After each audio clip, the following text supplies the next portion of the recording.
Welcome back, everyone, to a Thursday edition of BYP with Q. I'm your host, as always, Rich Quinones. On Three Sports is Nick Kosko, kind enough to join us on a Thursday edition.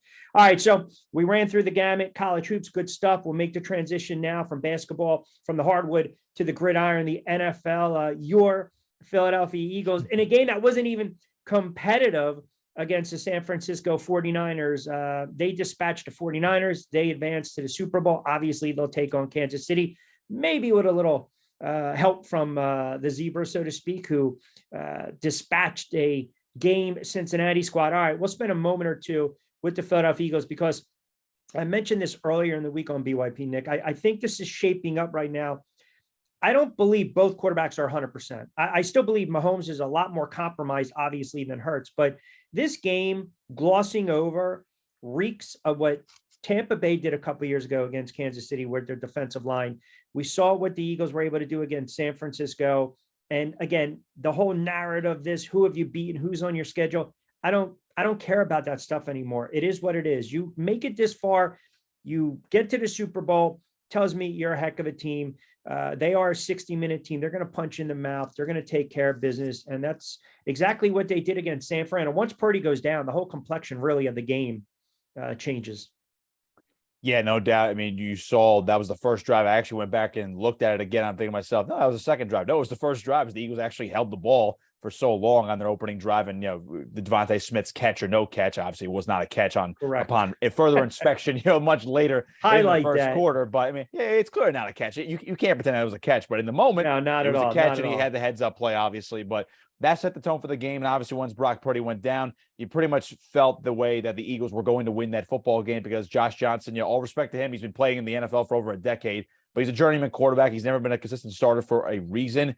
There you go. Game was pretty much over. I mean, as an Eagle fan, at least for me, because I'm so locked in when I actually, take my media cap off and I can go back to being a fan. Was I a little nervous when it was 7-7? Maybe a little bit. I'm thinking to myself, well, if the offense can't get going, San Fran can make this really ugly, and it could be a long day, or it could come down to the wire. That's what I felt like the game could go. But then the Philadelphia scores 2 touchdowns before the half, and then it's pretty much over at that point. And you're just kind of watching the clock tick for them to cap it off and get back to the Super Bowl. So that's the way that game turned out. So as far as the matchup with Kansas City, you kind of hit the nail on the head with it, where the comparisons are coming in with Tampa Bay against Kansas City just from a couple of years ago, where the defense of Tampa Bay just obviously harassed Patrick Mahomes the entire time. Can the Eagles do that to him? Absolutely. Particularly if that ankle is not good enough. It's not going to be 100%. No. Is he going to be much better in that game than he was against Cincinnati? I would say so, because you have 2 weeks to get ready for the game. And I would say the same goes for Jalen Hurts. He'll feel much better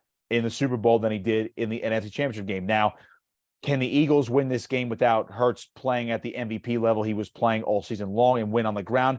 I think they can, because they obviously win the line of scrimmage on both sides of the football. But I feel like that's where everyone's pointing to, where they say, all right, well, Philadelphia is a 1.5 point favorite right now. It's practically a pick 'em at this point. So it's like there's all the experts and everyone who's predicting this game right now, they're saying, well, the Eagles are going to win because of the line of scrimmage. While that may be true, the game's totally different because you have 2 weeks to prepare. Andy Reid finally got over the hump. He knows what he's doing. And then as far as the Eagles are concerned, you still have to contain Patrick Mahomes. I don't care how much pressure you get on him. He can still make magic happen out of nowhere. But again, it will be one up front, I think, on both sides. Yeah, but he's going to be limited. The mobility is not going to be 100%. And when you're playing in cold weather, then it's a different animal because you're pretty much numb. You're not feeling it. You're now warm weather, Arizona, a little more tenderness. Here you go. Look, they're going to work it through. He's going to get the PT. He'll do the therapy. He'll rehab it. He'll rest. He'll do everything that he needs to do to be ready. He's playing come hell or high water. I go back to that game, and even the catch, no catch, which evidently, I mean, it was clear as day it wasn't a catch. I mean, forget about the expedited replay that failed miserably. If they don't score, if the Eagles don't score, then the play calling for San Francisco is a little different. Maybe Purdy doesn't get hurt, but again, it's a huge what-if game right there. It is but that is life, and that's sports, right? They're always big what-ifs. The line of scrimmage, the way the Eagles attack the offensive line, and they throw so many different weapons. Kansas City's wide receivers are still banged up. They have to rest.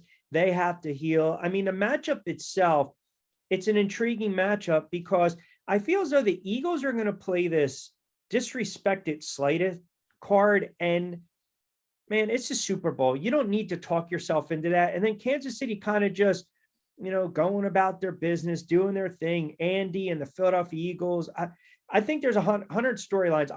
I do want to get your thoughts on this though. So it seems as the narrative again, that the Eagles are where they're at right now because of what Andy Reid did 20 years ago, which I think is absolutely asinine to even try to highlight or try to argue, because let's be honest, that last season as head coach, that team started to roll over.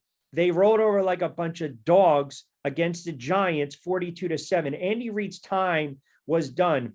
We have to really give credit to Howie Roseman. We have to really give credit to Jeffrey Lurie, because even going through Chip Kelly and then coming back with a no-name in Doug and winning it with a backup, getting rid of Doug, taking a guy no one heard of as Sirianni.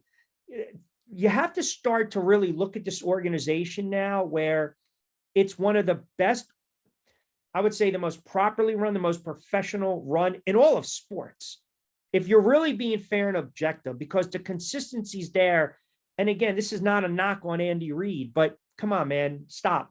Give credit to the GM, give credit to the owner. Right. And it was interesting because, Andy Reid got the Philadelphia Eagles pretty much back on the back into the upper echelon of the NFL. He brought credibility back. Right. And they never were really there. And again, I'm a younger Eagle fan, obviously. So basically my memory goes back as far as Andy Reid's early days with the Philadelphia Eagles. So, I wasn't around for the back in the 80s with Dick Vermeil, and Dick Vermeil was the first guy to really say, all right, we're bringing the Eagles out of the dumps, because obviously during the pre-Super Bowl era, Philadelphia was a pretty good franchise, 3 championships, 48, 49, 60, but that was the moniker of, well, they won the pre-Super Bowl era. What have they done since then? And it was nothing until Dick Vermeil kind of woke up so to speak, sleeping giant, but then he could not sustain it over a long period of time. They had the Buddy Ryan era where that was great, but obviously they never won a playoff game with him. And then you kind of interchange with coaches, Ray Rhodes, Rich Kotite, had those guys. Then Andy Reid, as you mentioned, brought the credibility back to the franchise. And that was Jeffrey Lurie's first hire,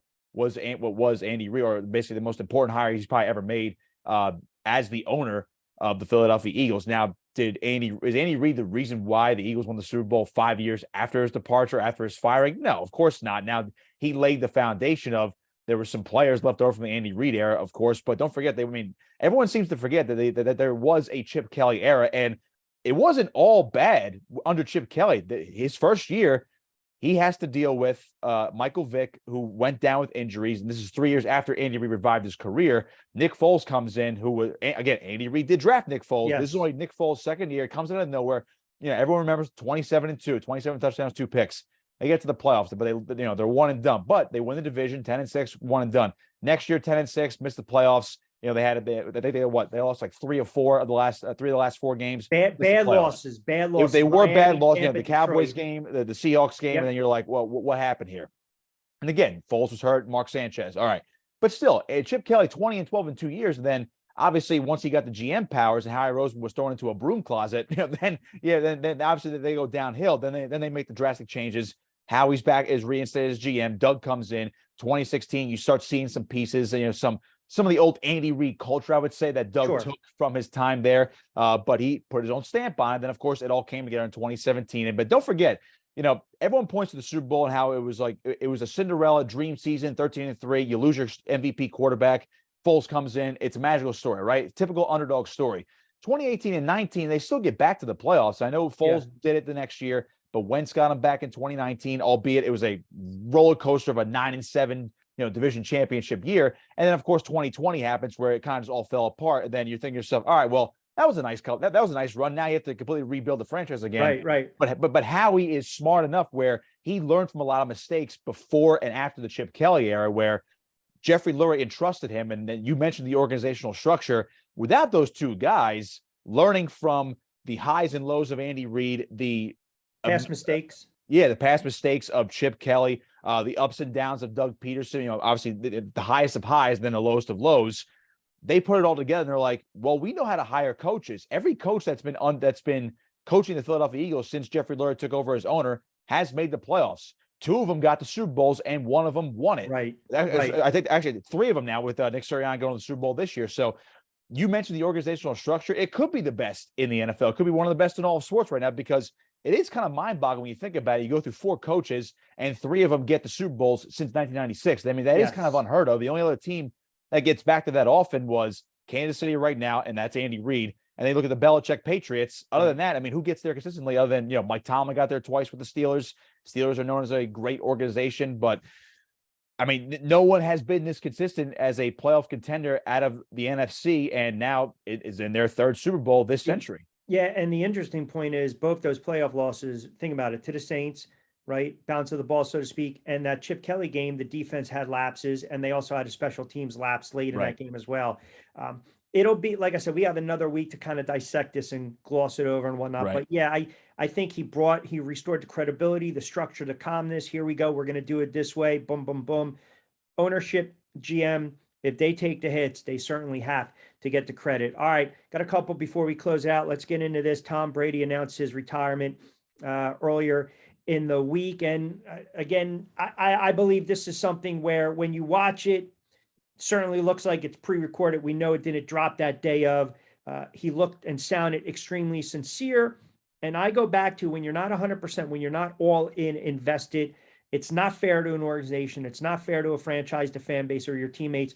Tom Brady doesn't owe anyone any type of apology, right? And the debate will begin. Where do we rank them? Can we have a 1A? Can we have a 1B? I'll say this. I will miss Tom Brady playing because I loved his fire, his passion. It was must watch. And you can't dismiss or debate what this resume, what this man has achieved throughout the course of his career. Now, can I argue Montana? Can I argue Marino? Can I argue, Sunday to Sunday Peyton Manning? That's for down the road. But I believe he's done. And I don't think we're ever going to see a run quite like this. And the funny thing too, Nick, is, and I'll let you have the last word and final word on this.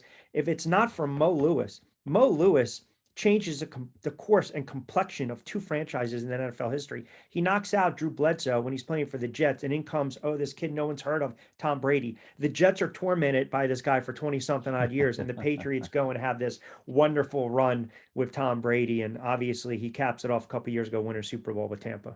Could Mo Lewis be the most hated New York Jet of all time at this point? No, I mean, he's a good player. I'm not a Jet fan, so I don't know, but he could be up there. It was almost a somber moment, but you kind of expected it was going to come. I mean, frankly, I thought he would play one more year, or at least if he was going to play one more year, he was going to go elsewhere, go to San Fran, try to get his way to Vegas or, Tennessee with Mike Vrabel. Miami says all the right things, maybe try to go back down to Miami and to try to get that going. Or, what was the whole thing with Sean Payton last year where there was rumored that Sean Payton would go to the Dolphins instead. He would try to bring Brady or whatever that was. So it was more of a somber moment because, again, last year it was almost celebratory last year when he initially did it, because he almost has another epic comeback in the playoffs. And, again, I think his defense in the end let him down, if I remember that game correctly, where Rams scored right at the end to end that comeback bid. And then this year it's like, he's kind of just going through the motions. And again, he had a lot more stuff going on personally. And I think him coming back for the last year kind of just that was the straw that broke the camel's back if we're talking about his personal life. But again, that's neither here nor there. But it was more of a somber moment that him to step away. But 23 years, to me, he's the greatest quarterback of all time. Obviously, that's another, that's a debate for another day. But he's the best quarterback I've ever seen in my lifetime. Obviously, I have my favorites like Peyton Manning. I prefer him over Brady, but Brady's the best I've ever seen. I was talking to Mark Schlereth on On3 the other day, and he was actually a little bit surprised as well that he stepped away. And he said, you never say never. Like he was like, I expect him to stay retired, but you can never say never. He might get that itch again and might actually come back. You never know. But even Schlereth, who now works obviously at Fox Sports, and he is a broadcaster, and I think us in the media as well that cover and are also fans of the game.